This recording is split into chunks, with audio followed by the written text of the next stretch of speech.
آج ہم بات کرنے والے ہیں ایک ایسے ہیرو کے بارے میں جس کا نام سن کر بھی دشمن کانپ اٹھے تھے۔ ایک ایسے انسان کے بارے میں جس کا مشن تھا اللہ کے لیے، اسلام کے لیے اور مسجد اقصی کے لیے جینا مرنا۔ ہاں دوستو، ہم بات کر رہے ہیں فلسطین کی فتح کی اور اس فوج کے کمانڈر کی جس نے قدس کو آزاد کرایا، سلطان صلاح الدین ایوبی رحمۃ اللہ علیہ۔ تو چلیے شروع کرتے ہیں وہ واقعہ جہاں سے اسلام کا پرچم پھر سے مسجد اقصی کے اوپر لہرایا تھا۔ دوستو، فلسطین یعنی قدس کو عام زمین نہیں، یہ وہ جگہ ہے جہاں انبیاء نے قدم رکھے، یعنی یہیں پر مسجد اقصی ہے جو اسلام کا پہلا قبلہ تھا، اور یہیں سے رسول اللہ صلی اللہ علیہ وسلم نے معراج کا سفر شروع کیا تھا۔ لیکن وقت گزرتا گیا اور وہ پاک زمین کروسیڈرز یعنی صلیبی کے قبضے میں چلی گئی۔ اب یہاں پہ آپ کے مائنڈ میں آتا ہوگا یہ صلیبی کیا ہے، تو یہاں پہ میں آپ کو بتا دیتی ہوں کہ صلیبی کا مطلب ہوتا ہے کروسیڈرز، یعنی وہ نصرانی کرسچن فوج جو یوروپ سے مسجد اقصی اور فلسطین پر قبضہ کرنے کے لیے آئی تھی۔ آئی ہوپ کہ آپ سمجھ گئے ہوں گے صلیبی اور کروسیڈرز کا مطلب۔ انہوں نے مسجد اقصی کو محفل کفر بنا دیا، جہاں اللہ کا ذکر ہوتا تھا وہاں شراب اور گناہ ہونے لگے۔ امت مسلمہ ٹوٹ چکی تھی، لیکن اس وقت اللہ تعالیٰ نے ایک ایسے مرد مومن کو پیدا کیا جو اسلام کا نام روشن کرنے والا تھا، سلطان صلاح الدین ایوبی۔ سلطان صلاح الدین ایوبی کا اصل نام تھا یوسف بن ایوب۔ ان کا تعلق کرد خاندان سے تھا۔ بچپن سے ہی انہوں نے قرآن اور دین کی تعلیم حاصل کی۔ ان کے والد نے انہیں سکھایا، بیٹا اصل طاقت تلوار نہیں ایمان ہوتا ہے۔ صلاح الدین ایوبی نے اپنی جوانی کا ہر پل اسلام کی خدمت میں گزار دیا۔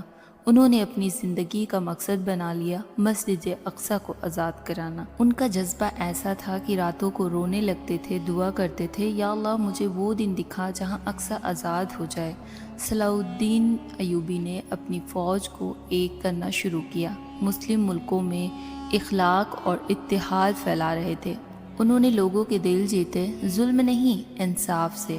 انہوں نے ہر جگہ یہ پیغام دیا، ہماری جنگ زمین کے لیے نہیں اللہ کے لیے ہے۔ دوستو، جب ان کے ساتھ مسلمان ایک ہو گئے تو صلاح الدین ایوبی نے کہا، اب وقت آ گیا ہے اقصی کو آزاد کرنے کا۔ 12 جولائی 1187 بیٹل آف ہیٹن۔ صلاح الدین ایوبی کی فوج اور کروسیڈرز آمنے سامنے تھے۔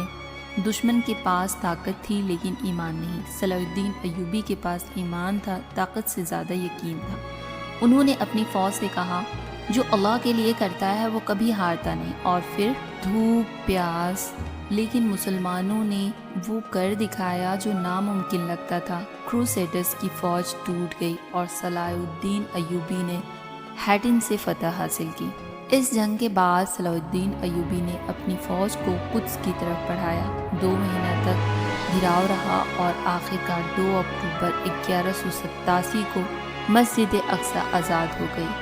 صلاح الدین ایوبی نے دشمنوں سے انتقام نہیں لیا بلکہ انہیں امن سے جانے دیا۔ انہوں نے کہا، ہم وہ لوگ ہیں جو ظلم نہیں انصاف کرتے ہیں، اور پھر صلاح الدین ایوبی نے مسجد اقصی میں گھس کر سجدہ کیا، آنسوؤں کے ساتھ اللہ کا شکر ادا کیا۔